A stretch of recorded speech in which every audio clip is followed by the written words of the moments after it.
Atonement, the quiet work of making it right with them and with yourself. There is a moment most of us know and few of us name. It comes late, in the car after the meeting, in the dark after the argument, when the noise finally settles and one small, honest voice says, "That was me. I did that." Not the whole of it, maybe, but my part. And my part left a mark on someone.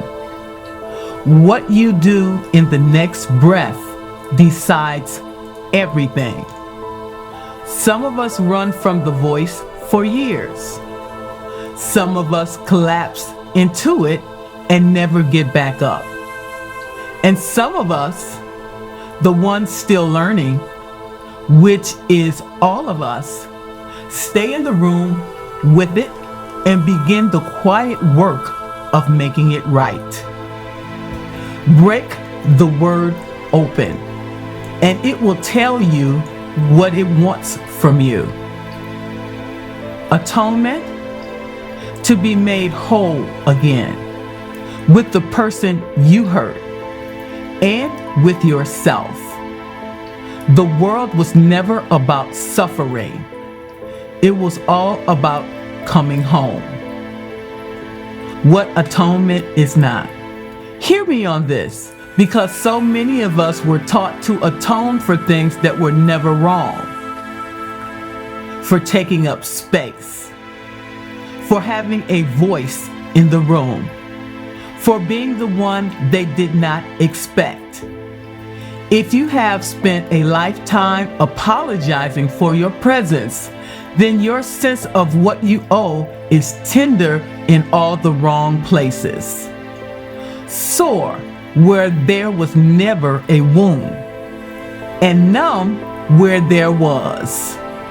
So, before you kneel to make everything right, ask gently, is this mine? Some of what you carry was placed in your arms by someone else.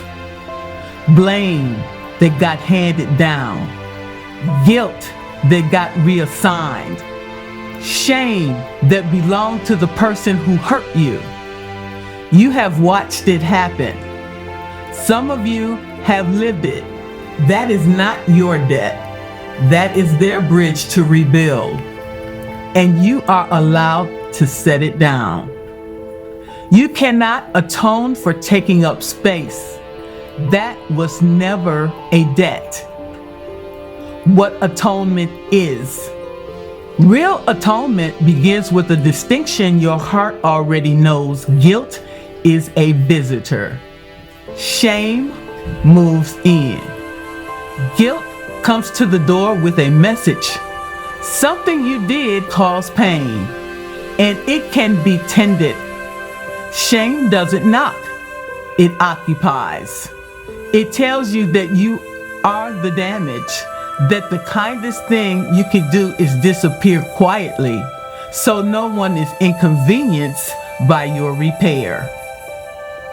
Only one of those voices loves you. Guilt, for all its ache, believes in you.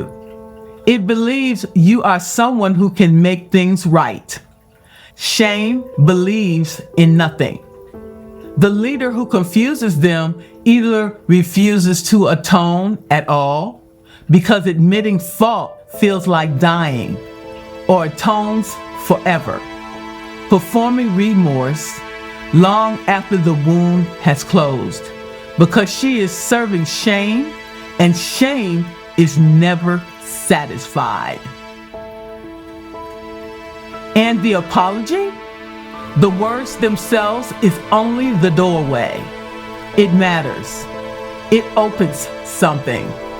But the making right lives in what you do after the words, in the slow accumulation of days where you are different. Anyone can say it, Love is proven in the staying. Guilt believes you can make it right. Shame just wants you gone. Listen to the one that loves you. The quiet work. I spent 39 years building and rebuilding what was broken, and I will tell you what I learned about repair. Not the steps of it, but the soul of it. It begins with sitting still long enough to see clearly. Not the story where you were justified, and not the one where you are a monster. Just what happened and what it cost someone. This is the hardest sit in your life, and it is holy. Truth-telling to yourself without flinching and without cruelty is where every genuine repair begins. Then, and this is the tender part, you cross over to their side of it.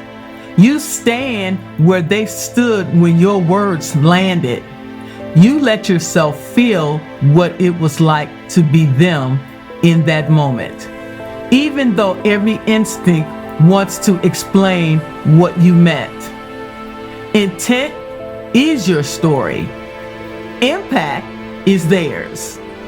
Atonement asks you to honor theirs first. When you speak, speak clean. No but, no case for the defense. One true sentence of ownership. I see what I did, and I see what it cost you. Carries more healing than an hour of context. And then, instead of asking them to design your penance, offer something real. What will be different and how they will know. After that, the work goes quiet. Trust does not come back when you apologize. It comes back slowly, in the unwatched moments, as the new way of being holds its weight day after day. You cannot rush this season. You can only be faithful in it. And when the repair has held, when the behavior has been true for longer than the wound was open, there is one last act of atonement, and it is the one we withhold from ourselves the longest.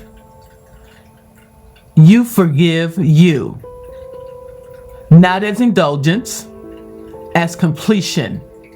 A debt that has been paid and paid and paid again is no longer a debt. It is a shrine to shame. You are allowed to stop kneeling there. Forgiving yourself is not letting yourself off. It is letting yourself home. Integration, the leadership reality.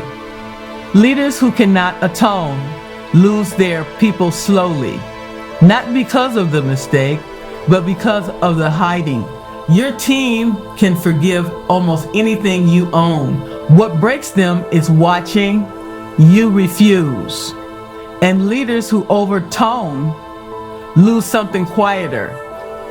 A commander who keeps re-apologizing for a mended bridge teaches everyone, including herself, that nothing she repairs can be trusted. But here is the grace hidden inside all of it. Trust that has been broken and honestly rebuilt is often deeper than trust that was never tested.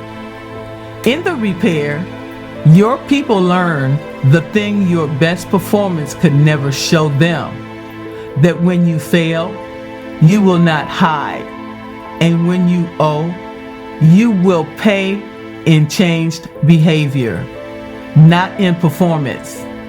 That is the leader they will follow into hard terrain. That is the leader worth becoming. The coaching chair. Come and sit with me for a moment. No performance in this chair. Just you and the truth, and someone who is not going anywhere. Somewhere in your life, there is a repair you have been circling, apologizing to it, maybe instead of making it. You know the one. What would making it right actually ask of you? Not the words, the living. And now the other side, the one we don't say out loud. What are you still atoning for that was never yours? Whose hands placed it in your arms? And what has carrying it cost you all these years? Then there is the oldest file, the one you keep on yourself. The repair was made long ago. The behavior was held. Everyone else has crossed that bridge and forgotten it was ever down. Everyone but you. What would it feel like tonight, just for a moment, to sit it down and finally come home to yourself?